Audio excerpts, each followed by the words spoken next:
foi uma longa conversa na qual abordamos vários aspectos da relação bilateral. E, claro, agradecemos o apoio que o governo dos Estados Unidos nos deu nesta luta pela recuperação democrática da Venezuela. Brindado el gobierno de los Estados Unidos en esta lucha por la recuperación democrática de Venezuela.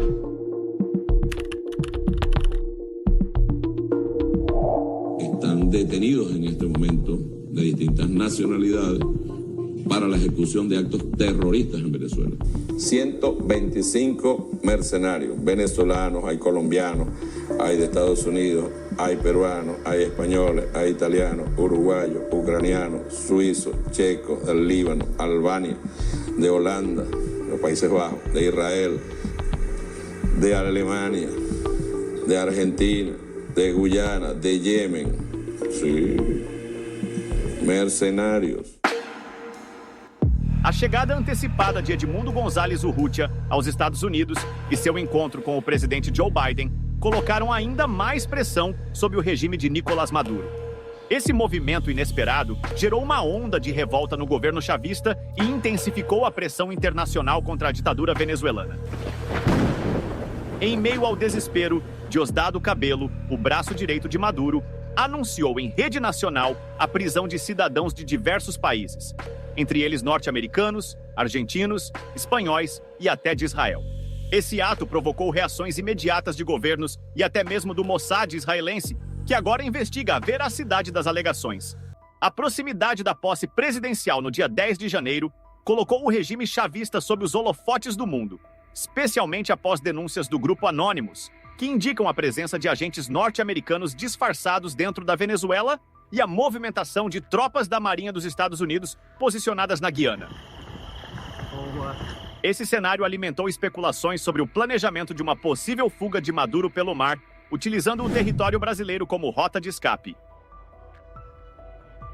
Mesmo com o fim do governo Biden se aproximando, o encontro entre ele e González deixa claro que os Estados Unidos não pretendem deixar a Venezuela fora de sua agenda geopolítica.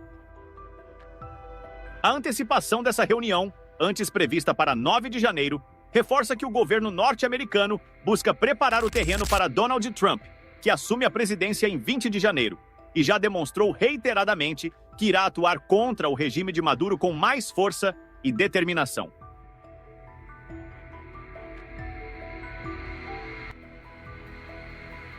A posição dos Estados Unidos nesse contexto é cada vez mais evidente. Joe Biden destacou, em nota oficial da Casa Branca, o apoio à democracia venezuelana e à vontade do povo, refletida nas eleições de 28 de julho.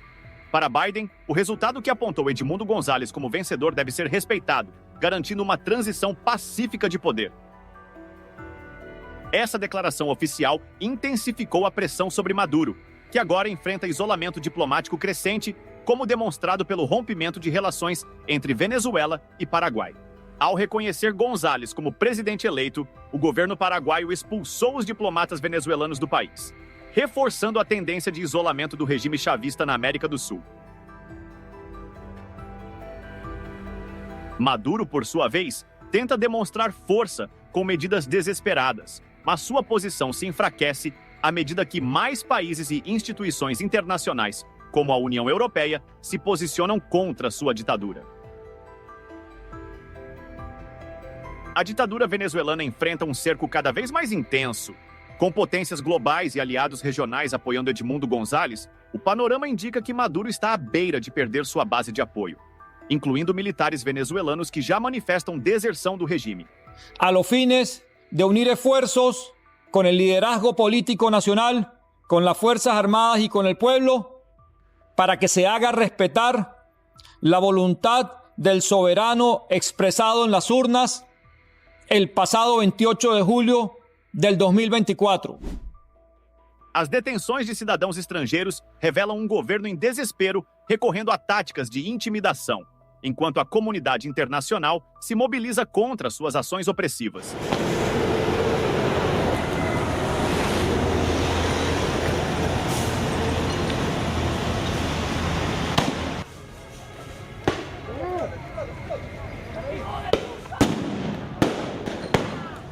A chegada de Donald Trump ao poder nos Estados Unidos marca uma nova etapa de pressão sobre o regime chavista.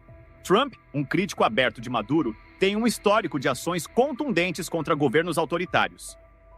Sua posse, acompanhada de movimentos estratégicos com a União Europeia, Nayib Bukele e Javier Milei, envia uma mensagem clara: a democracia e a liberdade serão priorizadas na América.